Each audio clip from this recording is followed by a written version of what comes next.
کہ چند افراد کی خطاؤں کا پوری قوم کو اور پوری ملت کو اتنی بڑی سزا دی، یہ ظلم ہے۔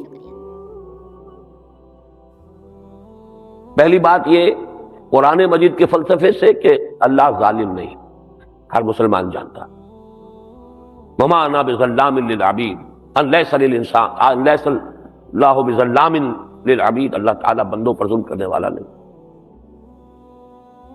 دوسری بات یہ ذہن میں رکھیے کہ یہ جو سب کچھ ہوتا ہے قرآن کہتا ہے یہ انسانوں کے اپنے کرتوت ہیں۔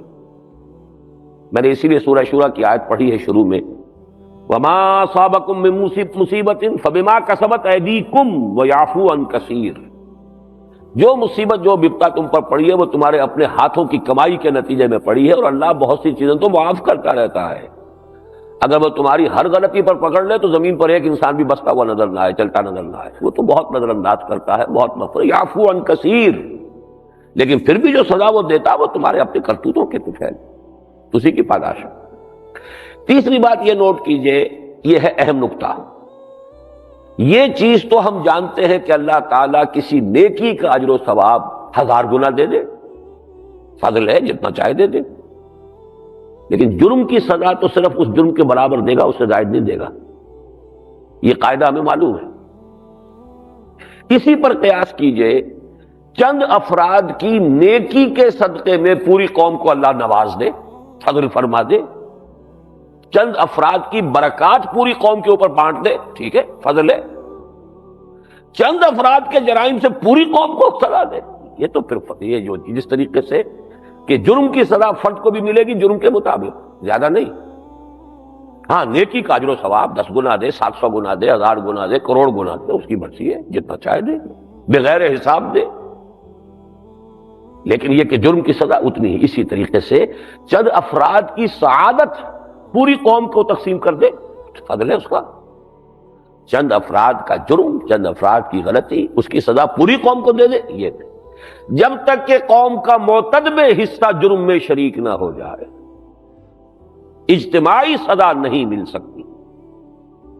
البتہ جب اجتماعی سزا آتی ہے تو پھر یہ کہ گناہ گار کے ساتھ بے گناہ بھی پس جاتا ہے، یہ قرآن میں ہے صراحت کے ساتھ، وَاتَّقُوا فِتْنَةً لَا تُصِيبَنَّ الَّذِينَ ظَلَمُوا مِنكُمْ خَاصَّةً، یہ مسئلہ جو ہے یہ قرآن کے نصاب ہے، جب آتی ہے سزا پھر بے گناہ بھی اس کے اندر، اور اس میں صرف ایک استثناء ملتا ہے قرآن میں، اللہ بچا لیا کرتا ہے صرف ان لوگوں کو جو نہی عن المنکر پر آخری دم تک لگے رہے، روکتے رہے، فَأَنْجَيْنَا الَّذِينَ يَنْهَوْنَ عَنِ السُّوءِ، وہ جو اصحاب سبت کا واقعہ آتا ہے سورہ اعراف میں، جو لوگ برائی سے روکتے رہے انہیں ہم نے نجات دے دی۔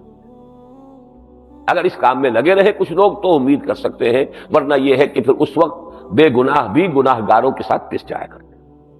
اچھا، یہ مسئلہ اس وقت ہمارے لیے زیادہ اہم اس لیے ہو گیا ہے کہ ہم اس کے اسباب و عوامل کا جائزہ لیں۔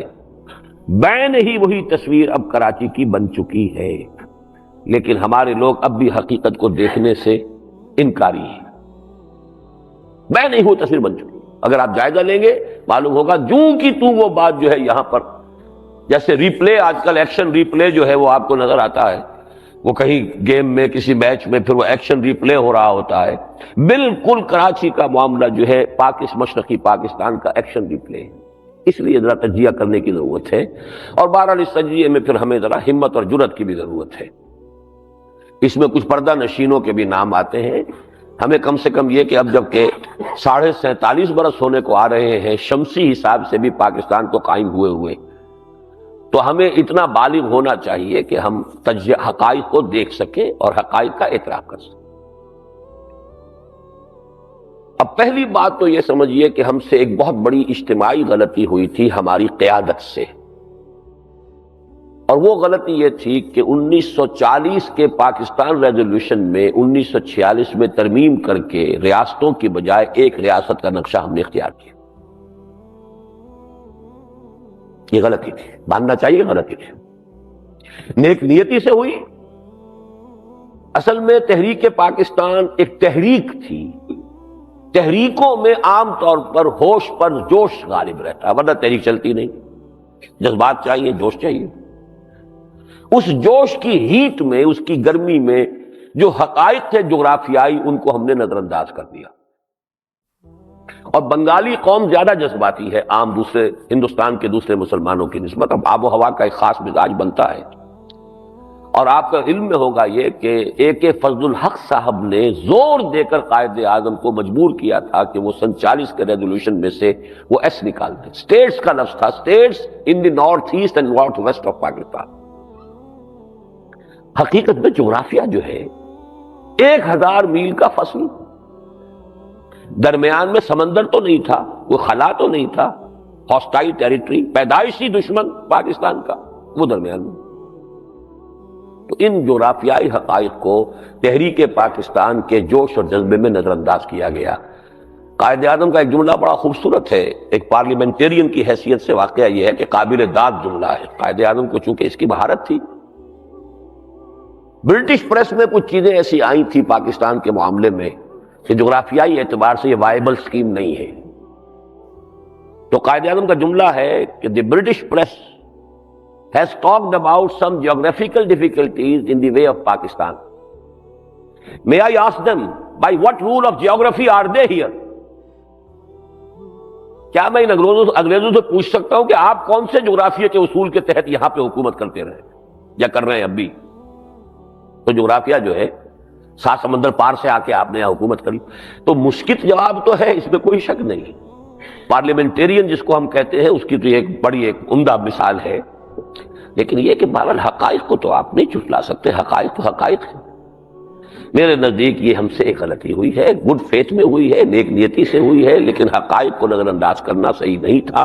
اسے شروع سے اگر یہ 2 ملک ہوتے تو دونوں ملک چونکہ ہندوستان کی دشمنی سے دونوں کو سابقہ ہوتا تو مجبوراً ایک دوسرے کے ساتھ کوآپریٹ کرتے یا زیادہ سے زیادہ کانفیڈریشن بناتے. کانفیڈریشن اگر ہوتی ہے تو وہ ایسی شے ہوتی ہے کہ اس کی گرہ کھل بھی آسانی سے سکتی ہے اور اس کو باندھا بھی آسانی سے جا سکتا ہے.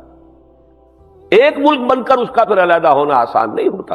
کانفیڈریشن جیسے کہ مثال موجود ہے تاریخ کے اندر, آپ کو معلوم ہے یہ جو بنا تھا یونائٹڈ عرب ریپبلک, مصر اور سیریا کا کانفیڈریشن تھا, جیسے بنا تھا ویسے ہی وہ کھل بھی گئی تھی گرہ آسانی کے ساتھ, کوئی خون خرابہ نہیں. بھائی نہیں ساتھ چل سکتے, السلام علیکم. لیکن یہاں معاملہ جب ایک ملک بنا لیا گیا تو اس کا معاملہ جو ہے اس سے کہیں زیادہ پیچیدہ ہو گیا. پہلی غلطی یہ ہے. دوسری بڑی غلطی, اور اس کو ہم کہیں گے ہمالائن مسٹیک, اور یہ ہے اصل سبب, بیماری اصل یہ ہے. واضح طور پر نہ صرف یہ کہ اعلان نہیں کیا گیا پاکستان بنتے ہی کہ یہ ایک حقیقی اسلامی ریاست ہوگی, بلکہ راستہ عملاً وہ اختیار کیا گیا کہ گویا کہ یہ ایک جدید طرز کی مغربی سیکولر جمہوری ریاست ہے. جوگندر ناتھ منڈل پہلا وزیر قانون بن رہا ہو اور سر ظفر اللہ خان یہاں کا پہلا وزیر خارجہ بن رہا ہو. ہم نے کیا امپریشن دیا لوگوں کو؟ یہ کوئی کٹر مذہبی ریاست نہیں ہے. وہ لفظ اس وقت استعمال نہیں ہوتا تھا فنڈامنٹلسٹ, لیکن ہم نے اپنے عمل سے ثابت کیا کہ یہ کوئی فنڈامنٹلسٹ اسلامک اسٹیٹ نہیں ہے, یہ تو بالکل مغربی جمہوری اصولوں پر ہے. اور اس میں پھر قائد اعظم کا وہ جملہ, توجیہ اس کی کیا ہے کیا نہیں ہے, میں خود اس کی توجیہ کر چکا ہوں, اور وہ میری کتاب جو ہے استحکام پاکستان میں اس کی توجیہ موجود ہے. لیکن توجیہ اور ہے اور ایک جملہ بول کیا رہا ہے سامنے. Very soon Hindus will cease to be Hindus and Muslims will cease to be Muslims. Not in the religious sense, because religion is the private affair of the individuals, but in the political sense. بتائیے دنیا میں secularism کا اس کے سوا کوئی definition ہے؟ Secularism کی definition ہی ہے سب مذہب انفرادی معاملہ. بھائی ہندو ہے, سکھ ہے, پارسی ہے, عیسائی ہے, برابر برابر برابر برابر. تم مسجد میں جاؤ, تم مندر میں جاؤ, تم سینیگاگ میں جاؤ, تم چرچ میں جاؤ, تم جہاں جاؤ, نہیں جاؤ, کہیں نہ جاؤ, ایک کو پوجو, 100 کو پوجو, کسی کو نہ پوجو. لیکن یہ کہ مذہب کا مسئلہ جو ہے وہ ریاست سے متعلق نہیں ہے. ریاست میں تو اکثریت کی رائے چلی. یہ ہے پکچر جو ہم نے دی ہے. نتیجہ یہ ہے کہ اب جوش جو ہوتا ہے, جوش کا معاملہ یہ ہے کہ جتنی شدت سے اٹھتا ہے اتنی شدت سے بیٹھ بھی جاتا ہے. یہ پہاڑی نالوں کے سیلاب کے مانند ہوتا ہے جوش. رود کو ہی اس کو کہتے ہیں, ڈیرہ غازی خان میں اور شاید سندھ میں بھی اور بلوچستان میں بھی کہتے ہو کہ سمندری جب کوئی آتا ہے نالا, اس میں سیلاب آتا ہے تو قیامت کا سیلاب ہوتا ہے, لیکن گزر بھی ایسے جاتا ہے جیسے کبھی پانی تھا ہی نہیں. وہ جوش ایک دم ٹھنڈا بیٹھا ہے, اور سب سے زیادہ ٹھنڈا بیٹھا ہے مشرقی پاکستان.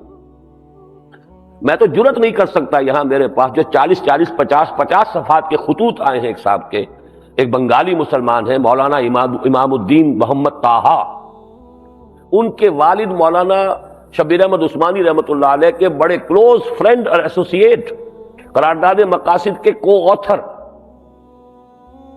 اور مسلم لیگ کے وہ جو بھی دیوبندی علماء کا جو حلقہ تھا جس نے کہ مسلم لیگ کے لیے بے پناہ کام کیا، مولانا ظفر احمد عثمانی اور شبیر احمد عثمانی، ان کے لیکن اس شخص کے اگر میں جذبات آپ کو بتاؤں پاکستان اور پاکستان کی قیادت کے خلاف، وہ تو کہہ رہے تھے میرے خطوط شائع کرو، شائع کر نہیں سکتا میں پاکستان، حالانکہ میں تو اس اعتبار سے شاید زیادہ ہی بدنام ہوں کہ یہ جو منہ میں آتا کہہ دیتا ہے، تو لیکن میں بھی ان خطوط کو شائع کرنے کی جرت نہیں کر سکتا جو اس میں جذبات ہیں پاکستان کے خلاف اور پاکستان کی پہلی قیادت کے خلاف، کہ دھوکہ دیا لوگوں، اور وہ بھی میں سمجھتا ہوں کہ اصل میں وہ جوش، بنگالیوں میں جوش زیادہ تھا۔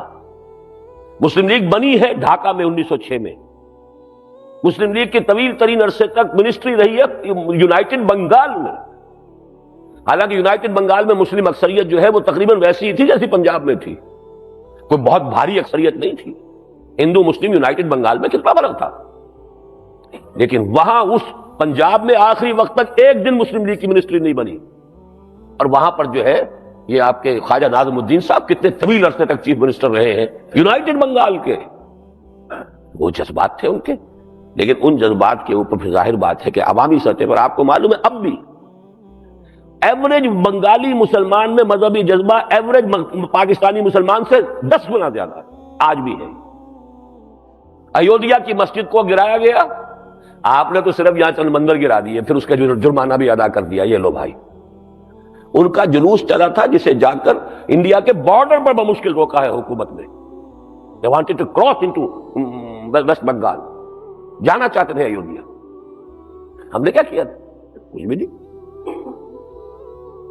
10,000 کا ایک ہوا ہے ابھی حال ہی میں ان کا لینڈ مارچ، چٹاگانگ سے لے کر ڈھاکہ تک نفاذ شریعت کے لیے، یہ وہاں ہو رہا ہے۔ ہمارا کیا حال ہے؟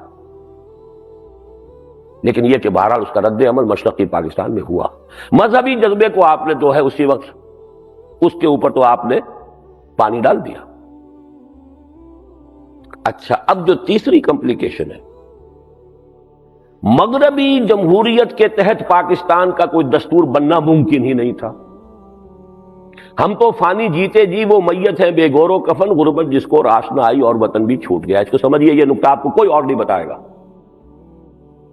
It was impossible. یہ جو پاکستان کا دستور نہیں بنا 26 برس تک، کیوں نہیں بنا؟ ہوئی تاخیر تو کچھ باعث تاخیر بھی تھا، کوئی سبب تو نہیں، ایسا تو نہیں تھا کہ بغیر سبب کے کوئی کام ہو جائے، پاسبل نہیں تھا۔ آپ مغربی جمہوریت کے اصول کو لیں گے، 1 مین 1 ووٹ، 1 مین 1 ووٹ سے ڈسائسو ویٹو جاتا تھا ہندو کے ہاتھ میں۔ مغربی پاکستان کی آبادی کم، مشرقی پاکستان کی زیادہ، بیلنس آف پاور کدھر گیا؟ 1 مین 1 ووٹ سے مشرقی پاکستان، اور وہاں 1 کروڑ ہندو موجود تھا، گویا کہ اصل فرق جو پڑے گا بیلنس میں وہ ہندو کے ہاتھ کا بیلنس ہے۔ ترازو آتی تھی ہندو کے ہاتھ میں، پلڑا جو ہے مشرقی پاکستان کے مسلمان کا مغربی پاکستان کا برابر۔ یہ تھی وہ کمپلیکیشن، کیسے بنائے؟ جبکہ صورت کیا ہے؟ اگر یہ کوئی اسلام کے لیے کام تھا، پین اسلامزم کی طرف تھا، اگر اس کو دیکھا جاتا تو مغربی پاکستان، یہ بات کہنے کی تو نہیں ہے لیکن اب تو کہہ سکتے ہیں، from all practical purposes مغربی Pakistan was the main and primary Pakistan, مشرقی پاکستان was secondary پاکستان۔ مصور پاکستان علامہ اقبال نے تو مشرقی پاکستان کا خواب تک نہیں دیکھا تھا، ان کے خطبے میں صرف مغربی پاکستان کا تذکرہ ہے۔ 1930 کا خطبہ جو ہے، at least in the north west of India, بس یہ نارتھ ایسٹ کا کوئی سوال ہی نہیں۔ نمبر 2، رقبہ دیکھیے، ریسورسز دیکھیے، پھر عالم اسلام کے ساتھ کنٹینیوٹی دیکھیے۔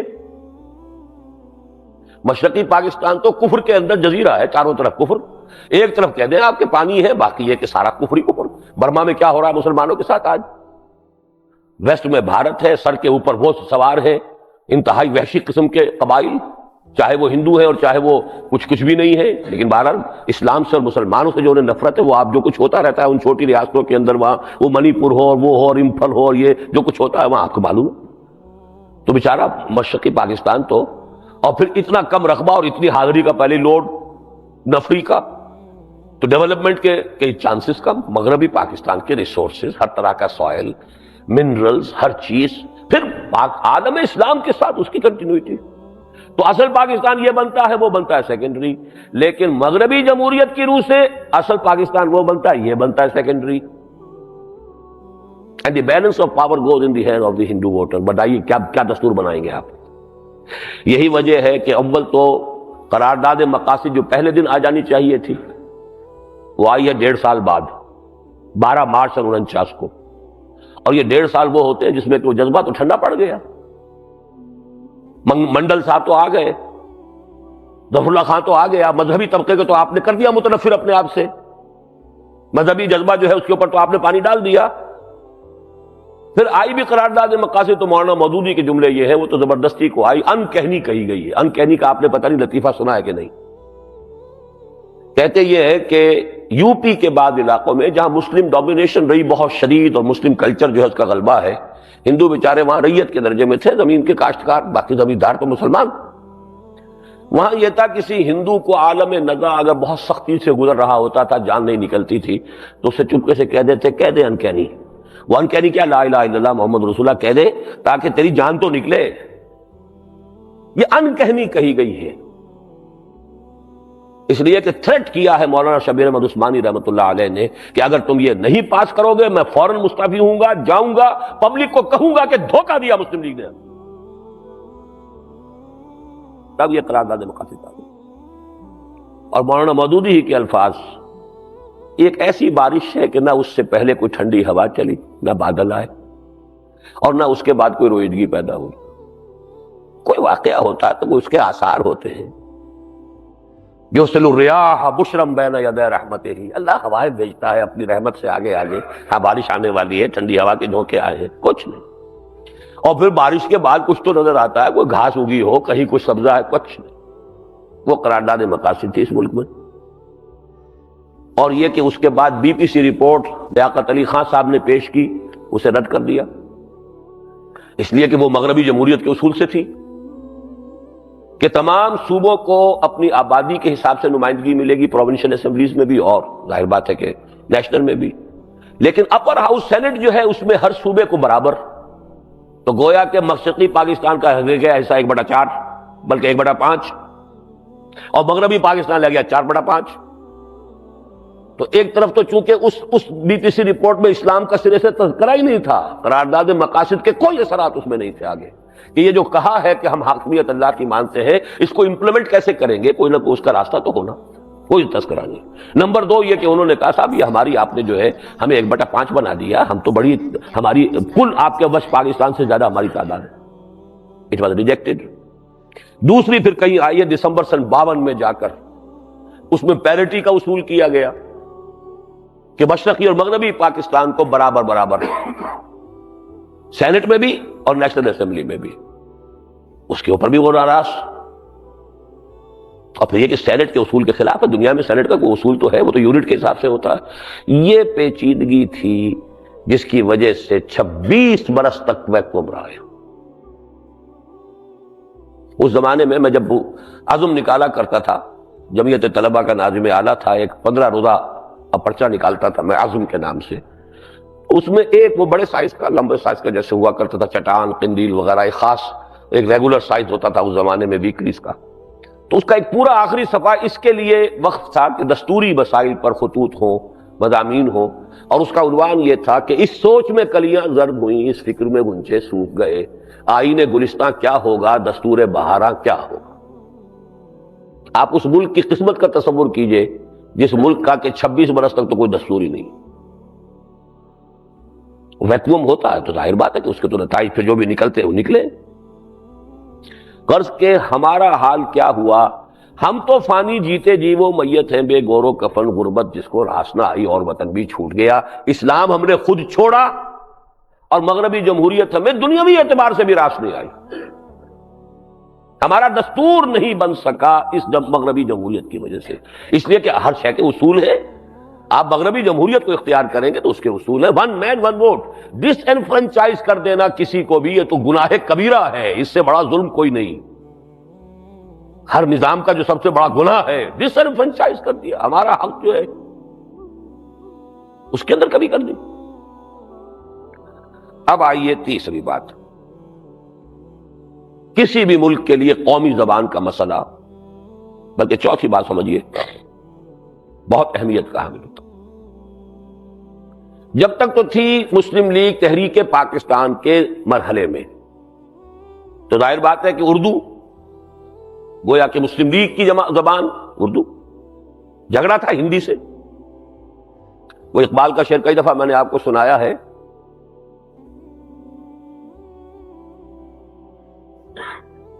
کیا تمہیں معلوم ہے کہ اصل جھگڑے کیا ہیں؟ یا بحث میں اردو ہندی ہے، یا قربانی یا جھٹکا ہے. اردو ہندی کا جھگڑا یہ تھا ہندو اور مسلمان کا، اور قربانی اور جھٹکا یہ تھا سکھ کا اور مسلمان کا. جھٹکے کا گوشت، قربانی کا گوشت. تو اس حوالے سے اس وقت اردو بنتے ہی مسئلہ قائد اعظم کی زندگی میں کھڑا ہو گیا. اس لیے کہ ظاہر بات ہے، اسلام جتنا کچھ میرے اور آپ کی زندگی میں آج ہے اس کا جائزہ لے لیجئے. میرے اور آپ کی زندگی میں بھی آج بھی اصل مسئلہ ہے دنیاوی مفادات، دنیاوی مسائل، دنیاوی حقوق، دنیاوی معاملات. زبان کے مسئلے میں اس کے اندر بڑی پیچیدگی ہے. جس کی مادری زبان میں تعلیم مل رہی ہو وہ یقیناً آگے جائے گا، جسے کوئی غیر مادری زبان میں علم حاصل کرنا پڑے وہ پیچھے رہ جائے گا. سارا جھگڑا ہے آگے اور پیچھے کا. سب سے پہلے بنگال کھڑا ہو گیا کہ ہمیں اردو نہیں، ہم پر مت ٹھوسی جائے. اور یہ ہو سکتا تھا اور کچھ نہ ہوتا اگر مغربی پاکستان اردو کو سب کے سب لوگ تسلیم کر لیتے.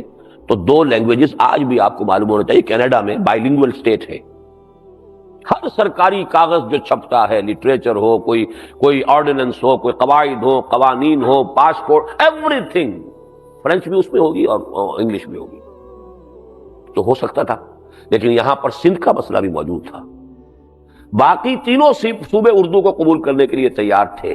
اس لیے کہ ظاہر بات ہے بلوچی زبان کی اتنی کوئی تاریخ نہیں، کوئی ادب نہیں، کوئی اس کی ہسٹری نہیں. اسی طرح پشتو زبان کی بھی اتنا نہیں. اور پنجاب نے تو اردو کو گویا کہ اپنی قومی زبان کی حیثیت سے پنجاب کی ایلیٹ نے تو اسے اڈاپٹ کیا تھا. پورے ہندوستان میں وہ جو کبھی دو مراکز شمار ہوتے تھے، لکھنؤ اور دلی، وہ تو کبھی کے ماضی قدیم کی بات تھی. اب تو تھے یا حیدرآباد دکن یا لاہور.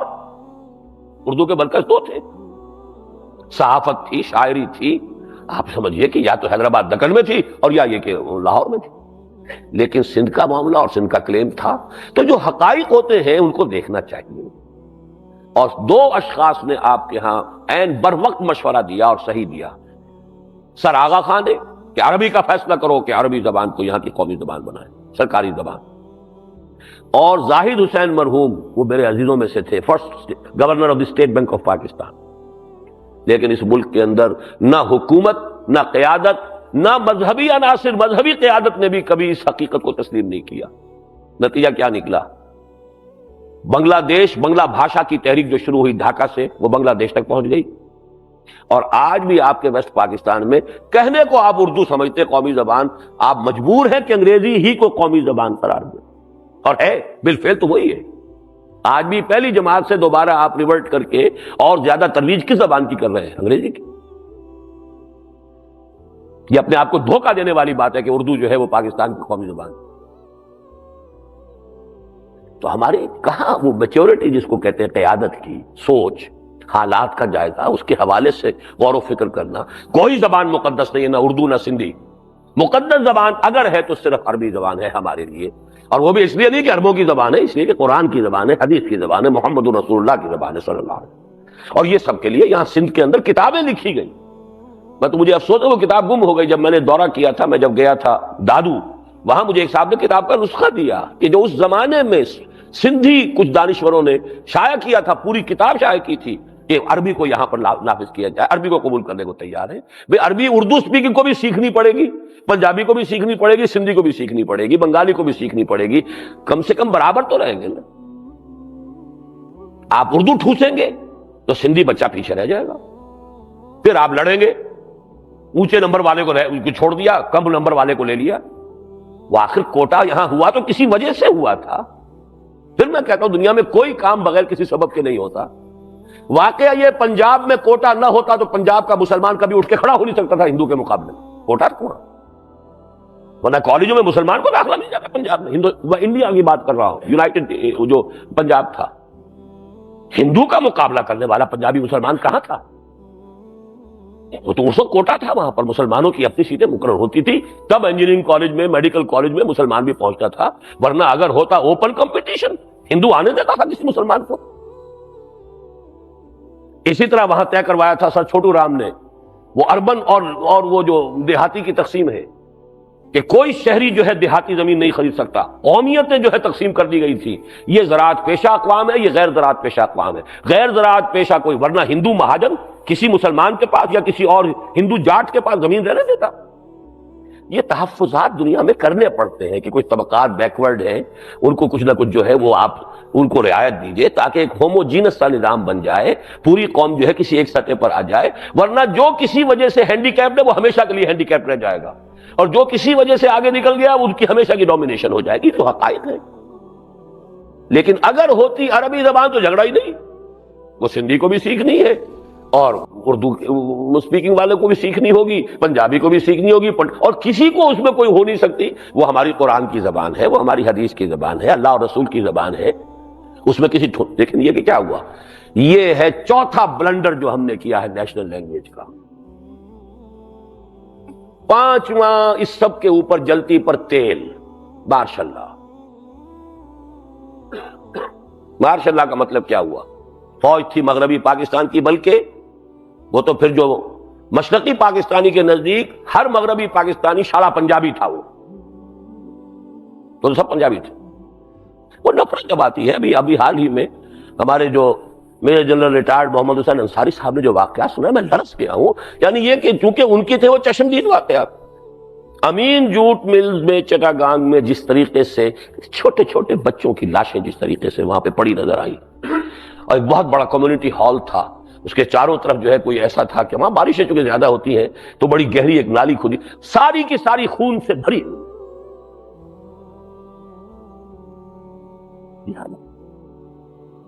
اتنی وحشت اور بربریت. وہی لوگ تھے جو کہ ساتھ ساتھ رہ رہے تھے, دیوار بیچ کے, ان کے آپس میں اٹھنا بیٹھنا ہنسنا. لیکن جب یہ بخار قومیت کا چڑھتا ہے تو انسان درندہ بھیڑیے سے بڑھ کر ہوتا. لیکن اس کے اسباب تو آپ نے پیدا کیے نا خود. ملک بنایا اسلام کے نام پر, اسلام کو پیچھے ڈالا, مغربی جمہوریت کو آگے کیا. وہ سارا جوش جذبہ وہ ٹھنڈا. مغربی جمہوریت کے تحت آپ کا کوئی دستور بن ہی نہیں سکتا, ویکوم رہا. اب وہ ویکوم کی وجہ سے جو فساد ہوا, ماشاء اللہ کا مطلب مغربی پاکستان حکومت کر رہا ہے مشرقی پاکستان پر. اور مغربی پاکستان کیا, پنجاب بھی کہنا غلط ہے. میں تو ایک مرتبہ ملتان تھا, بلکہ جانا تھا مجھے بھاولپور, اسلامک یونیورسٹی میں میری کوئی تقریر تھی بھاولپور میں جو ہے جامعہ اسلامیہ, اور اس کے ساتھ ٹیلی ویژن, چونکہ کوئی کسی وزیر کا بھی تھا پروگرام, تو ٹیلی ویژن کا عملہ ملتان سے جا رہا تھا ساتھ, تو انہی کی گاڑی میں میں جا رہا تھا. وہاں گفتگو ہوئی, ان کا صاحب یہ کہنا بھی غلط ہے کہ فوج پنجاب کی, فوج صرف اپر پنجاب کی.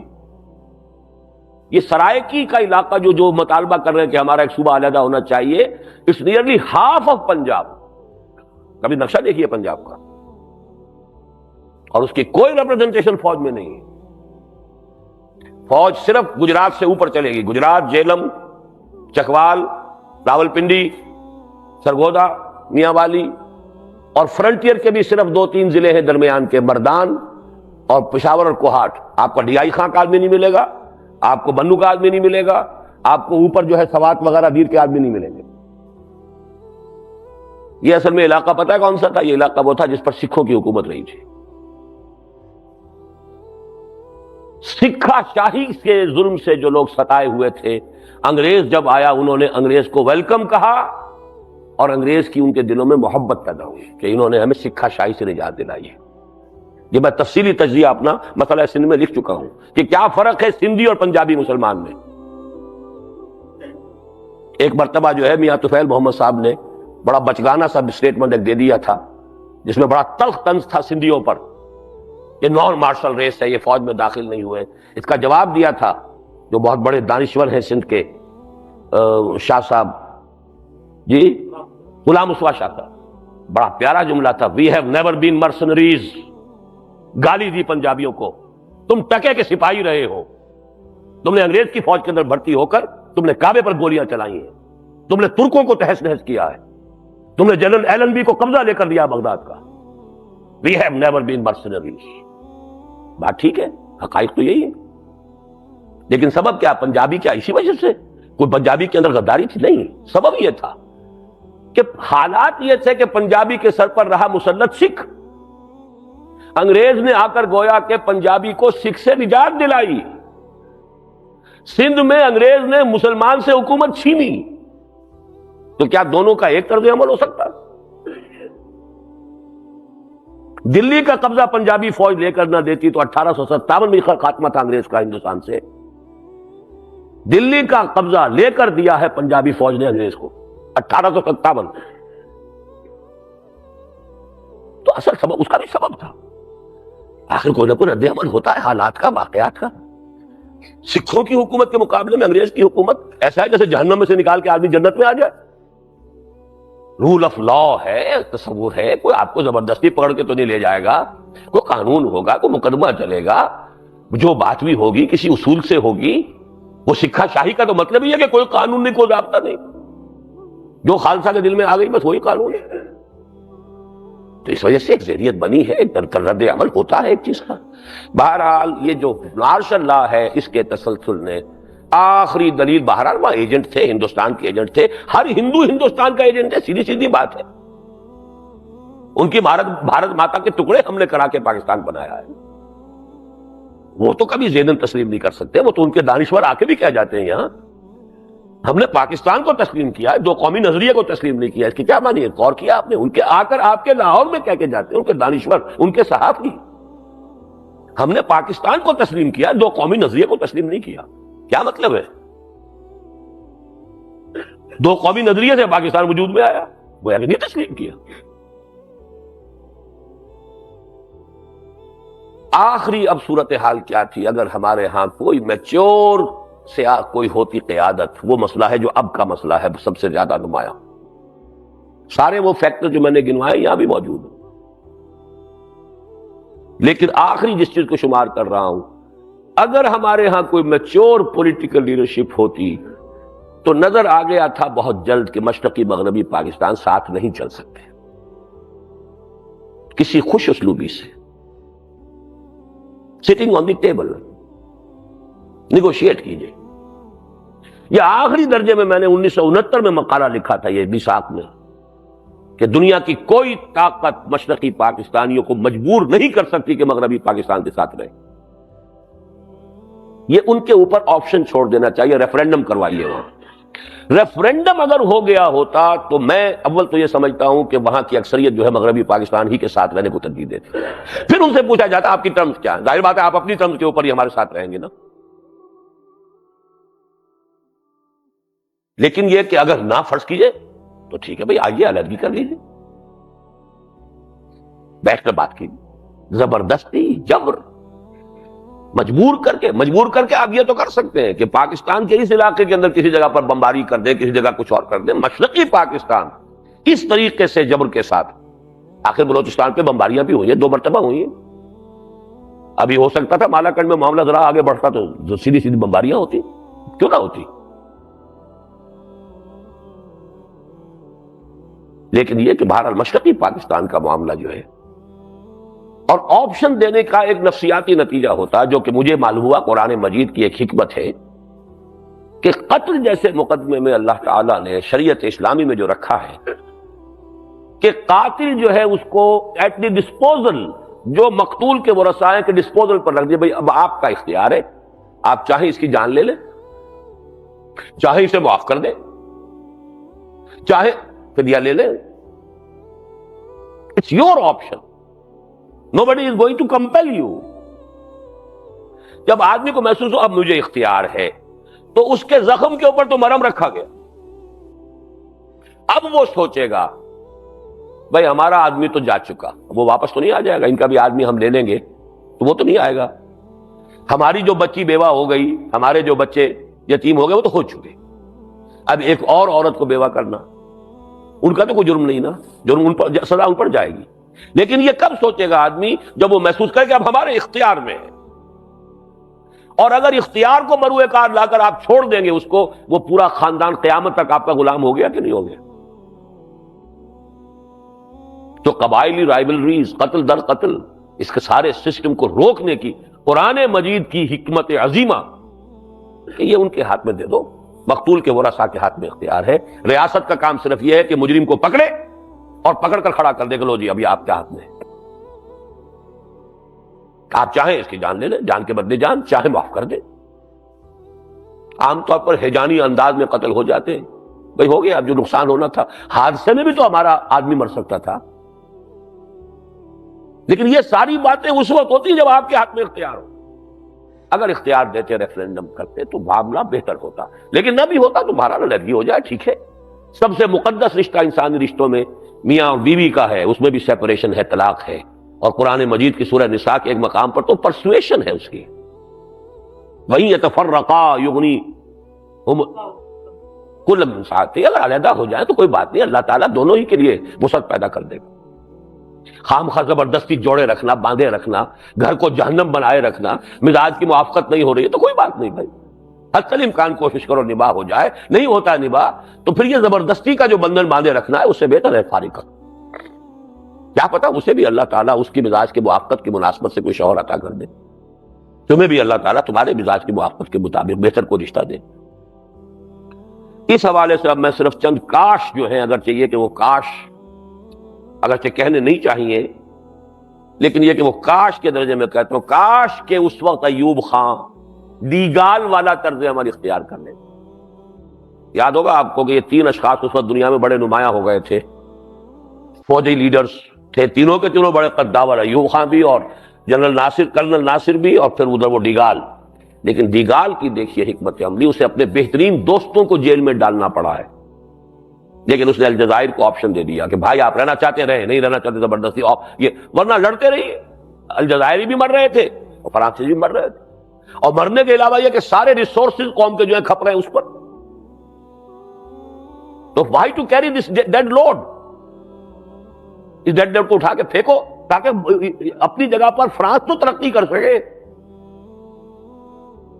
لہذا ہوا ریفرینڈم، چھٹی دے دی. کاش، اب کاش ہی کہہ سکتا ہوں، کاش اس ملک میں مغربی جمہوریت کے پرستار، اب یہ میں کہہ رہا ہوں اس میں بڑے بڑے علماء کے نام بھی آتے ہیں اور بڑی بڑی مذہبی شخصیتوں کے نام بھی آتے ہیں، سب کے سب اس مغربی جمہوریت کے دل دادا، کیا امامان سیاست، کیا کلیسا کے شیوخ، سب کو دیوانہ بنا سکتی ہے میری ایک ہو، وہ ہو جو ہے ابلیس کی مغربی جمہوریت. تو نے کیا دیکھا نہیں مغرب کا جمہوری لباس، چہرہ روشن اندرون چنگیز سے تاریک تر. ہم نے خود پہنایا ہے شاہی کو جمہوری لباس، جب ذرا آدم ہوا ہے خود شناسو خود نہیں کر. اس کے دلدادگان تھے وہ جنہوں نے جمع ہو کر ایوب کو مجبور کیا کہ اگر ترا سازش کیس واپس لو، اور ہیرو بنا کر اس کو مجیب الرحمان کو جو ہے لاہور بلایا ہے اس کانفرنس کے اندر، آل پارٹیز کانفرنس کے اندر. ورنہ کیس ثابت تھا، حقیقت تھی، اس کو سزا ملنی چاہیے تھی. کاش کہ یہ ہمارے ہاں دولتانہ صاحب بھی تھے، ان میں نمایاں اور بھی تھے، اب میں نام نہیں لیتا، جو فوت ہو گئے. سب کے سب مصر تھے، ہم شریک نہیں ہوں گے اس میں. راؤنڈ ٹیبل کانفرنس جو ہوئی تھی، جب تک کہ مجیب کو نہیں لایا جائے. تیسرا کاش یہ ہے کہ کاش کہ جب سارے حالات خراب ہو گئے تھے، آربیٹریریلی جنرل یحییٰ نے مغربی پاکستان کے 1 یونٹ کو ختم نہ کیا ہوگا. ورنہ مشرقی پاکستان کے معاملے میں مجیب الرحمان کے 6 پوائنٹس پر بھی بات کر لی جاتی تو کوئی حرج نہیں تھا، کانفیڈریشن تو بن گئی تھی نا. 6 پوائنٹس پر مشرقی اور مغربی پاکستان کا معاملہ کوئی حرج نہیں، لیکن 6 پوائنٹس پر مغربی پاکستان کے 4 صوبوں کا معاملہ تو 4 ریاستیں یہاں بن گئی. امپاسبل ہو گیا اوپر. ویسے یہ کہ یونٹ کے معاملے میں کیونکہ بات آ گئی ہے، ہو سکتا ہے کہ اگر دوسرا پہلو میں نہ بیان کروں تو اس سے غلط فہمی ہو. میرے نزدیک پاکستان کے دستوری مسئلے کا اگر وہ ایک پاکستان رکھنا تھا تو واقعتاً اس کے سوا کوئی حل تھا ہی نہیں. مشرقی پاکستان اور مغربی پاکستان کا جو ٹینگل تھا، پیریٹی اور اس کو 1 یونٹ بنانا. لیکن 1 یونٹ بنا کر اگر اس کا دارالخلافہ ملتان بلکہ پریفریبلی ڈیرہ غازی خان کو بنایا جاتا، میں دعوے سے کہتا ہوں کہ 1 یونٹ کبھی ختم نہ ہوتا. جغرافیکلی سینٹر، ڈیفنس کے پوائنٹ آف ویو سے سینٹر، محفوظ ترین علاقہ. اور سب سے بڑی بات، سرائے کی زبان مغربی پاکستان کی مرکزی زبان ہے. ادھر پنجابی سے اس کا تعلق جوڑتا ہے، ادھر پوٹوہاری سے، اور ادھر پھر یہ ہے کہ پشتو سے، ادھر بلوچی سے، ادھر سندھی سے. کتنے آج بھی سندھ کے اندر کی ٹاپ کی فیملیز جو ہیں، جو سیاستدانوں کی گھروں میں سرائے کی بولتے ہیں.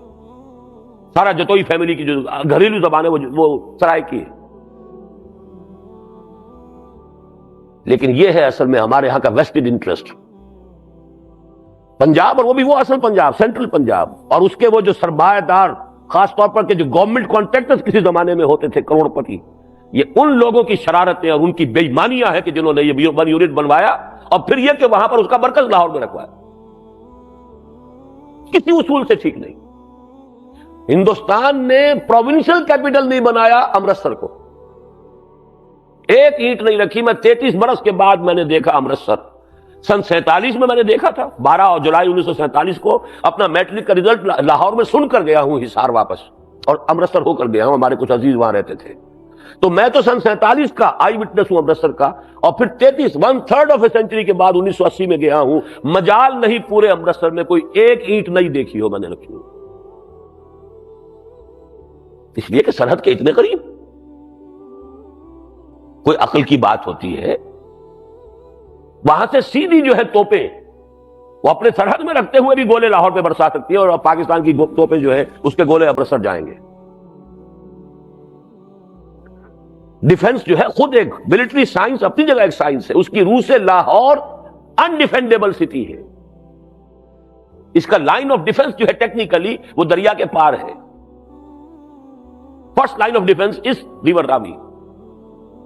راوی سے پرے جو لاہور ہے اس کا کوئی ڈیفنس ہی نہیں ہے. وہ تو BRB کینال بن گئی تھی ایک وقت کی ضرورت کے تحت 1965 میں، وہ رکاوٹ بن گئی کچھ، ورنہ کوئی ہے ہی نہیں، آبسٹرکشن ہی نہیں. لیکن وہاں پر واپڈا ہاؤس بن رہا ہے، وہاں پر جو ہے وہ نئی نئی کالونیز بنی ہیں، جو ڈھیلوں کی زمین تھی وہ سونے کے بھاؤ جو بکی ہے، تو فائدہ کس کو پہنچا؟ یہ بے ایمانیاں ہیں کہ جو قوم کا بیڑا غرق کرواتی.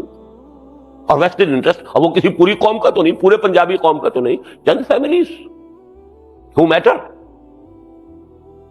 ورنہ یہ کہ 1 یونٹ تو بڑی ایک نیچرل بات تھی. بہرحال یہ ہے وہ اسباب. باقی آخری درجے میں آ کر کوئی غلطی بھٹو کی، کوئی غلطی مجیب کی، کوئی فلاں کی، وہ تو پھر شخصیات ہوتی ہیں. لیکن یہ کہ اس قسم کے حوادث کو آپ یہ سمجھیں کہ کسی ایک آدمی کے کیے سے اتنی بڑی سزا پوری قوم کو مل گئی، یہ در حقیقت اوور سمپلیفیکیشن. بس کسی کی دشمنی کے آ کر جو ہے وہ سارا کا سارا الزام کسی ایک کے سر کے اوپر ڈال کر اپنے آپ کو بری کر لینا. ہم سب مجرم ہیں. پاکستان میں اسلام نہیں آیا تو یہاں کا ہر فرد مجرم ہے اس کا، اس لیے کہ وہ بھی اس قوم کا فرد ہے. اس کی اجتماعی پالیسی کے اندر انہوں نے بھی تو اپنی ساری توجہ جو ہے اپنی دنیا بنانے میں لگائی ہے، اپنی بلڈنگیں بنائی ہیں، اپنے محل تعمیر کیے ہیں، اپنے کارخانے بنائے ہیں. پاکستان میں اسلام لانے کے لیے کتنی محنت کی ہے اور کتنا اثار کیا ہے، کتنی قربانیاں دی ہیں. اپنی معاشرت، اپنی معیشت میں اسلام کی پابندی کتنی کی ہے، یہ دیکھ لیں، ہر شخص دیکھ لے، اپنے گریبان میں جھانک لے. یہی مسئلہ اب ہے. اور بدترین کسی سزا کا معاملہ جو ہے اس کے لیے ڈرامہ کے لیے جس کو سٹیج تیار کیا جاتا ہے، کیا جا چکا ہے. اور گدھ ہیں اب تیار. ظاہر بات ہے کہ جب کوئی جانور کہیں مر رہا ہو یا کوئی انسان مر رہا ہو تو آپ کو معلوم ہے گدھ جو ہے وہ چاروں طرف اکٹھے ہو جاتے ہیں. جب تک جان کی رمق نظر آتی ہے قریب نہیں آتے. کیا پتہ ہاتھ اٹھائی دے ہمارے، مر گیا تو اب انتظار میں بیٹھے ہوئے. اور ظاہر بات ہے کہ وہی شکل ہے اس وقت. وہ گوادر کی بات ہو، وہ کراچی کو کاٹ کر وہ ہانگ کانگ بنانے کی بات ہو، وہ ادھر سے جو ہے کشمیر کی آزاد کشمیر کا مسئلہ ہوتا کہ یہ آزاد کشمیر اور گلگت وغیرہ کو ساتھ ہندوستان سے، پاکستان سے لے کر وہاں کوئی آزاد ریاست بنوا دی جائے، یا یہ کہ وہ کوئی اسماعیلی ریاست کا نقشہ ہو کہ جو ناردرن ریجنز کے اندر یہ 4 آلٹرنیٹ سکیمز چل رہی ہیں، 2 ساؤتھ میں 2 نارتھ میں. لیکن یہ کہ ہم الزام کس کو دیں گے؟ فضا تو ہم نے تیار کی ہوئی ہے نا، جس کے لیے کہ لوگوں کو ریشہ دوانی کا موقع ملتا ہے. اندر اگر ایسی فضا نہ ہو تو دشمن تو آ کر وہ فضا پیدا نہیں کر سکتا. ہاں فضا پیدا ہوئی بھی فضا سے فائدہ اٹھا سکتا, اس کو استعمال کر سکتا ہے, اس کے لیے جو ہے زمین تیار ہو چکی ہے. اب اس کا حل کیا ہے؟ نمبر 1 علاج اس کا وہی آب نشاط انگیز ہے ساتھی.